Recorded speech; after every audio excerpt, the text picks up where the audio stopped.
Hi, I'm Ed Alexander with Alexander Abramson. Today we're going to talk about the process of buying a business. A couple of important things to start out with. The first is that we've delineated the process, the steps, the general broad steps here on the whiteboard. But these aren't a recipe. It doesn't flow from one to the other to the other. There's a general tenor to these, but sometimes one of these might move up, one of them might move down in the process. So when we talk about this, you may find that you're finding a business and you're moving into due diligence even before you make an offer on the business. So we'll talk about that. The other thing, and really something I can't stress enough, is that buying a business is not the same as buying real estate, right? Because real estate has inherent value.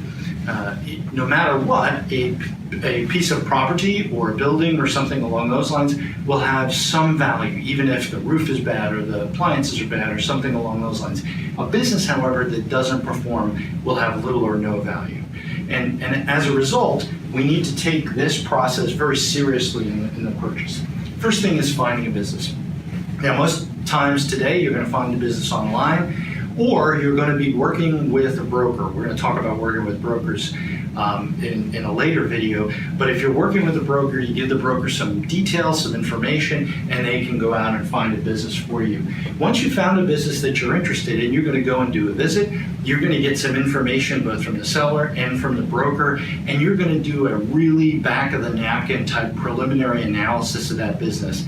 And if you want to make an offer, you'll move into the offer stage, where either that offer will be made through a letter of intent or through an actual contract itself. The next is the due diligence phase, where you really do a deep dive into the business, the financial statements, the performance, all of those things. And then ultimately we move into negotiating various contracts. So there'll be a purchase contract, but then there's also side contracts that go along with it. For example, a non-compete agreement, various promises from the seller's shareholders or the seller's members, etc.